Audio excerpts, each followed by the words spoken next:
আসসালামু আলাইকুম, স্বাগতম আপনাকে নিউজ টিভি 24 বাংলাতে। শুরুতেই জানিয়ে দিব আজকের গুরুত্বপূর্ণ আপডেট আন্তর্জাতিক সংবাদ। প্রথমে জানিয়ে দিব হরমুজ খুললেও পারমাণবিক কর্মসূচি বন্ধ করবে না ইরান। এরপর জানিয়ে দিব লেবাননে ইসরায়েলি সেনাদের ওপর মুহুর্মুহু ক্ষেপণাস্ত্র হামলা হিজবুল্লার। তারপর জানিয়ে দিব নেতানিয়াহুকে ক্ষমতাচ্যুত করতে জোটবদ্ধ ইসরায়েলি বিরোধীরা। এবং সর্বশেষ জানিয়ে দিব পুতিনের সঙ্গে কি নিয়ে আলোচনা হবে জানালেন আরাগচি। দর্শক, এতক্ষণ শুনছিলেন সংবাদ শিরোনাম। এবার বিস্তারিত। তবে বিস্তারিত জানার আগে আপনি এই ভিডিওটি কোথা থেকে দেখতেছেন সেটা অবশ্যই কমেন্টে জানিয়ে যাবেন এবং চ্যানেলটিকে সাবস্ক্রাইব করবেন। ইরানের ওপর থেকে মার্কিন অবরোধ প্রত্যাহার এবং কৌশলগতভাবে গুরুত্বপূর্ণ সমুদ্রপথ হরমুজ প্রণালী পুনরায় উন্মুক্ত করার লক্ষ্যে যুক্তরাষ্ট্রকে একটি নতুন প্রস্তাব দিয়েছে তেহরান। মার্কিন সংবাদ মাধ্যম অ্যাক্সিওস এক প্রতিবেদনে জানিয়েছে চলমান যুদ্ধ পরিস্থিতির অবসান ঘটাতে ইরানের পক্ষ থেকে এই প্রস্তাবটি পাকিস্তানি মধ্যস্থতাকারীদের মাধ্যমে ওয়াশিংটনের কাছে পৌঁছানো হয়েছে। এই বিশেষ প্রস্তাবে ইরান যুদ্ধ বন্ধের উপর জোর দিলেও তাদের বিতর্কিত পারমাণবিক কর্মসূচি সংক্রান্ত আলোচনাকে ভবিষ্যতের জন্য স্থগিত রাখার শর্ত জুড়ে দিয়েছে। মার্কিন ও আঞ্চলিক বিভিন্ন সূত্রের বরাত দিয়ে প্রকাশিত এই প্রতিবেদনটি আন্তর্জাতিক মহলে ব্যাপক কৌতূহলের সৃষ্টি করেছে। প্রতিবেদনের তথ্য অনুযায়ী ইরান চাইছে যুক্তরাষ্ট্র আগে তাদের বন্দরগুলোর ওপর থেকে নৌ অবরোধ তুলে নিক এবং হরমুজ প্রণালী দিয়ে বাণিজ্যিক জাহাজ চলাচলের স্বাভাবিক পরিবেশ ফিরিয়ে আনুক। বিনিময়ে তেহরানও এই জলপথের ওপর থেকে তাদের সামরিক কড়াকড়ি শিথিল করতে এবং যুদ্ধবিরতিতে যেতে সম্মত আছে। তবে এই আলোচনার মধ্যে পারমাণবিক অস্ত্র বা ইউরেনিয়াম সমৃদ্ধকরণ সম্পর্কিত কোনো শর্ত এখনই অন্তর্ভুক্ত করতে রাজি নয় তারা। তেহরানের এই কৌশলগত অবস্থান মূলত বর্তমান সংকট থেকে সাময়িক মুক্তি পাওয়ার একটি পথ হিসেবে দেখা হচ্ছে, যাতে যুদ্ধের কারণে বিপর্যস্ত অর্থনীতিকে কিছুটা স্থিতিশীল করা। লেবাননের সশস্ত্র গোষ্ঠী হিজবুল্লাহ দক্ষিণ লেবাননের সীমান্ত সংলগ্ন তাল আল নাহাস এলাকায় ইসরায়েলি সেনা ও সামরিক যানের একটি সমাবেশের ওপর ট্যাঙ্ক বিধ্বংসী ক্ষেপণাস্ত্র হামলা চালিয়েছে। কফরকিলা গ্রামের উপকণ্ঠে অবস্থানরত ইসরায়েলি বাহিনীকে লক্ষ্য করে এই হামলা চালানো হয়েছে বলে গোষ্ঠীটি এক বিবৃতিতে নিশ্চিত করেছে। সোমবার ২৭ এপ্রিল ভোরে তারেক চুইরেফের প্রতিবেদন অনুযায়ী হিজবুল্লার এই শক্তিশালী হামলাটি সরাসরি সীমান্ত এলাকায় মোতায়েন থাকা ইসরায়েলি সেনাদের ওপর আঘাত হেনেছে, যা ওই অঞ্চলে নতুন করে উত্তেজনার সৃষ্টি করেছে। এর আগে রবিবার ইসরায়েলি সামরিক বাহিনী স্বীকার করেছে দক্ষিণ লেবাননে সংঘাতের সময় তাদের একজন সেনা নিহত এবং আরও ৬ জন আহত হয়েছেন। সেনাবাহিনীর পক্ষ থেকে জানানো হয়েছে আহতদের মধ্যে ৩ জনের অবস্থা আশঙ্কাজনক এবং ২ জন মাঝারি ধরনের আঘাত পেয়েছেন। তবে এই হতাহতের ঘটনা ঠিক কখন বা কোন পরিস্থিতিতে ঘটেছে সে বিষয়ে সুনির্দিষ্ট কোনো তথ্য ইসরায়েলি কর্তৃপক্ষ দেয়নি। হিজবুল্লাহ জানিয়েছে ইসরায়েল ও লেবাননের মধ্যে বিদ্যমান যুদ্ধবিরতি চুক্তি বারবার লঙ্ঘনের প্রতিবাদে তারা রবিবার দক্ষিণ লেবাননে ইসরায়েলি বাহিনীর বিরুদ্ধে এই ধারাবাহিক হামলাগুলো পরিচালনা করেছে। মধ্যপ্রাচ্যে উত্তেজনার সূত্রপাত হয়েছিল গত ২৮ ফেব্রুয়ারি, যখন যুক্তরাষ্ট্র ও ইসরায়েল ইরানের উপর বিমান হামলা শুরু করে। এর ২ দিন পর ২ মার্চ হিজবুল্লাহর আন্তঃসীমান্ত আক্রমণের জবাবে ইসরায়েল লেবাননে ভয়াবহ বিমান হামলা ও স্থল অভিযান শুরু করে। বর্তমানে ইসরায়েলি বাহিনী দক্ষিণ লেবাননের বেশ কিছু এলাকা দখল করে সেখানে তাদের অবস্থান শক্ত করার চেষ্টা করছে। লেবাননের কর্তৃপক্ষের দেওয়া তথ্য অনুযায়ী গত ২ মার্চ থেকে শুরু হওয়া এই সম্প্রসারিত ইসরায়েলি হামলায় এ পর্যন্ত ২৫০০র বেশি মানুষ নিহত হয়েছেন এবং ১০ লাখেরও বেশি মানুষ বাস্তুচ্যুত হয়েছেন। বর্তমানে পুরো অঞ্চলটি একটি ভয়াবহ যুদ্ধের দ্বারপ্রান্তে দাঁড়িয়ে আছে এবং যুদ্ধবিরতি থাকা সত্ত্বেও প্রতিনিয়ত পাল্টাপাল্টি হামলার ঘটনা ঘটছে। হিজবুল্লাহর সাম্প্রতিক এই ট্যাঙ্ক বিধ্বংসী ক্ষেপণাস্ত্র হামলা প্রমাণ করে যুদ্ধবিরতির আলোচনা চললেও রণক্ষেত্রে তারা এখনও সক্রিয় এবং ইসরায়েলি অগ্রযাত্রাকে রুখে দিতে তারা বদ্ধপরিকর।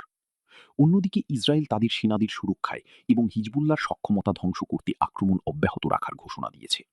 কূটনৈতিক পর্যায়ে সংঘাত নিরসনের চেষ্টা চললেও দক্ষিণ লেবাননের সীমান্ত এখন কার্যত একটি ধ্বংসস্তূপে পরিণত হয়েছে। ইসরায়েলের আসন্ন জাতীয় নির্বাচনকে সামনে রেখে প্রধানমন্ত্রী বেনিয়ামিন নেতানিয়াহুর দীর্ঘকালীন শাসনের অবসান ঘটাতে একজোট হয়েছেন দেশটির বিরোধী শিবিরের প্রভাবশালী নেতারা। বৃহস্পতিবার ২৩ এপ্রিল সাবেক ২ প্রধানমন্ত্রী নাফতালি বেনেট এবং ইয়ার লাপিদ এক যৌথ সংবাদ সম্মেলনে ঘোষণা দিয়েছেন তারা নিজেদের রাজনৈতিক মতাদর্শগত পার্থক্য ভুলে নেতানিয়াহুর কট্টর ডানপন্থী সরকারকে পরাজিত করতে হাত মিলিয়েছেন। ডানপন্থী নেতা বেনেট এবং মধ্যপন্থী নেতা লাপিদ তাদের দল দুটিকে একীভূত করে টুগেদার নামে একটি নতুন রাজনৈতিক মঞ্চ গঠন করতে যাচ্ছেন।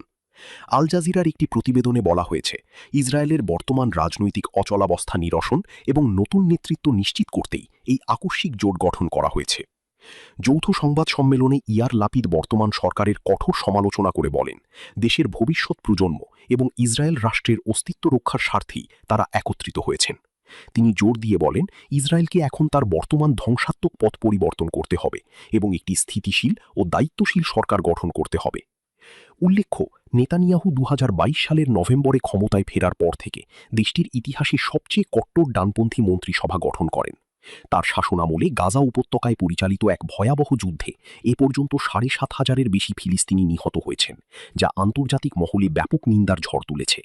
এছাড়া হিজবুল্লাহের সঙ্গে সংঘাত এবং ইরানের সঙ্গে সরাসরি যুদ্ধে ইসরায়েলকে জড়িয়ে ফেলার কারণে অভ্যন্তরীণভাবেও নেতানিয়াহু প্রচণ্ড চাপের মুখে রয়েছেন।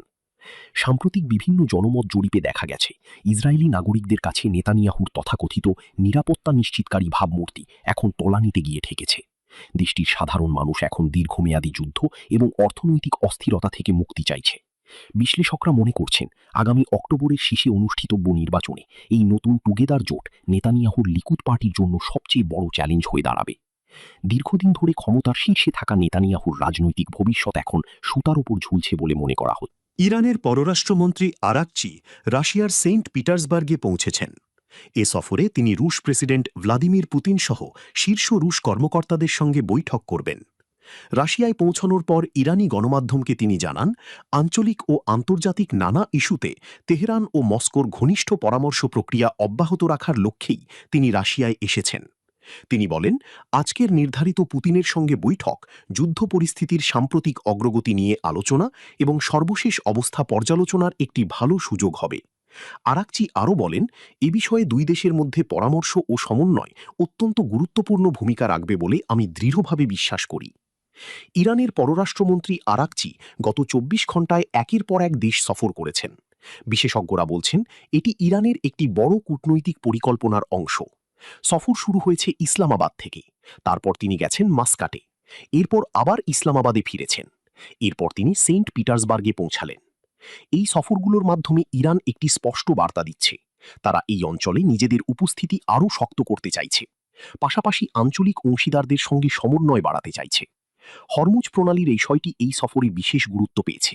যুক্তরাষ্ট্রের নৌবাহিনী এই প্রণালীতে অবরোধ দেওয়ার চেষ্টা করছে, কিন্তু ইরান তা মানছে না। আরাকচি নিজেই বলেছেন, আমরা এখানে আছি এবং এই প্রণালী নিয়ন্ত্রণ করছি। নিরাপদভাবে এটি চালানোর উপায় বের করতে আলোচনা দরকার। মার্কিন প্রেসিডেন্ট ডোনাল্ড ট্রাম্প দাবি করেছেন, ইরানের সঙ্গে চলমান সংঘাত শিগগিরই শেষ হবে এবং এতে শেষ পর্যন্ত যুক্তরাষ্ট্রই বিজয়ী হবে। ফক্স নিউজকে দেওয়া এক সাক্ষাৎকারে তিনি এ দাবি করেন। তিনি বলেন, ইরান যদি আলোচনায় বসতে চায় তবে তারা যুক্তরাষ্ট্রের সঙ্গে যোগাযোগ করতে পারে। তিনি আরও বলেন, এখন থেকে পরবর্তী আলোচনা টেলিফোনের মাধ্যমেই চলবে। ট্রাম্প বলেন, ইরানের কিছু আলোচক যুক্তিসঙ্গত, আবার কিছু নয়, তবে তিনি আশা প্রকাশ করেন ইরান বিচক্ষণতার সঙ্গে সিদ্ধান্ত নেবে। তিনি উল্লেখ করেন, আলোচনায় ইরানের পারমাণবিক ইস্যুও অন্তর্ভুক্ত থাকবে। সাক্ষাৎকারে মার্কিন প্রেসিডেন্ট পাকিস্তানের ফিল্ড মার্শাল ও প্রধানমন্ত্রীকে চমৎকার এবং সম্মানযোগ্য বলে অভিহিত করেন। পাকিস্তান ভারত সংঘাতের প্রসঙ্গে তিনি দাবি করেন, সেখানে ১১টি বিমান ভূপাতিত করা হয়েছে। ওয়াশিংটনে সাম্প্রতিক গুলির ঘটনার বিষয়ে মন্তব্য করতে গিয়ে ট্রাম্প বলেন, হামলাকারীর পরিবার জানত যে সে মানসিক সমস্যার মধ্যে ছিল। তার ম্যানিফেস্টো পড়ে মনে হয়েছে সে একজন মানসিকভাবে বিপর্যস্ত ব্যক্তি। ইরানের পররাষ্ট্রপতি আব্বাস আরাগচি সেন্ট পিটার্সবার্গে পৌঁছেছেন। রাশিয়ার প্রেসিডেন্ট ভ্লাদিমির পুতিনের সঙ্গে নির্ধারিত বৈঠকের আগে সেখানে পৌঁছান বলে জানাইছে ইরানের সরকারি সংবাদ সংস্থা IRNA। আরাগচিকে বহনকারী ফ্লাইটটির কলসাইন ছিল মিনাব ১৬৮। গত ২৮ ফেব্রুয়ারি মিনাব শহরের একটি প্রাথমিক বিদ্যালয়ে যুক্তরাষ্ট্র ইসরায়েলে হামলায় নিহত শিশুদের স্মরণে এ নাম রাখা হয়েছে। ইরানের পররাষ্ট্রপতি আব্বাস আরাগচি গত ২৪ ঘণ্টায় একের পর এক দেশ সফর করেছেন। বিশেষজ্ঞরা বলছেন, এটি ইরানের একটি বড় কূটনৈতিক পরিকল্পনার অংশ। সফর শুরু হয়েছে ইসলামাবাদ থেকে, তারপর তিনি গেছেন মাস্কাটে, এরপর আবার ইসলামাবাদে ফিরেছেন, এরপর তিনি সেন্ট পিটার্সবার্গে পৌঁছালেন। বিশ্বজুড়ে তেল ও গ্যাস সরবরাহের সবচেয়ে গুরুত্বপূর্ণ পথ হচ্ছে হরমুজ প্রণালী। তবে ইরান যুদ্ধের ফলে সেই প্রণালীটি এখন কার্যত বন্ধ হয়ে আছে। শুরুতে ইরান এটি বন্ধ ঘোষণা করে, এরপর সম্প্রতি এটিকে অবরোধ করেছে যুক্তরাষ্ট্রও। বর্তমানে মধ্যপ্রাচ্যে স্থায়ী যুদ্ধবিরতির আলোচনায় প্রধান একটি অংশ হয়ে উঠেছে হরমুজের নিয়ন্ত্রণ। এরই মধ্যে মার্কিন সংবাদ মাধ্যম অ্যাক্সিওস জানিয়েছে ইরান হরমুজ প্রণালী পুনরায় খুলে দিতে প্রস্তুত। যুদ্ধ শেষ করার বিষয়ে দেশটি ওয়াশিংটনকে একটি নতুন শর্তও দিয়েছে। তবে সে প্রস্তাবটি হল পারমাণবিক আলোচনা পরবর্তী পর্যায়ের জন্য স্থগিত রাখা হবে। একজন মার্কিন কর্মকর্তা এবং বিষয়টি সম্পর্কে জানেন এমন দুটি সূত্রের বরাত দিয়ে এই খবর দিয়েছে অ্যাক্সিওস। ইরানের পররাষ্ট্রমন্ত্রী আব্বাস আরাগচি সম্প্রতি পাকিস্তান ও ওমান সফর করেছেন। এরপর তিনি এখন যাচ্ছেন রাশিয়ায়। ঠিক এই সময়ে এই শর্তের খবর প্রকাশ পেল।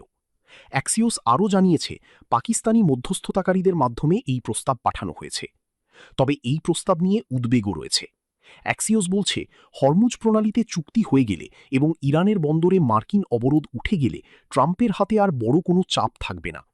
তখন তেহরানকে সমৃদ্ধ ইউরেনিয়ামের মজুদ ছেড়ে দিতে এবং অন্তত 1 দশকের জন্য ইউরেনিয়াম সমৃদ্ধকরণ বন্ধ রাখতে বাধ্য করা কঠিন হয়ে পড়বে।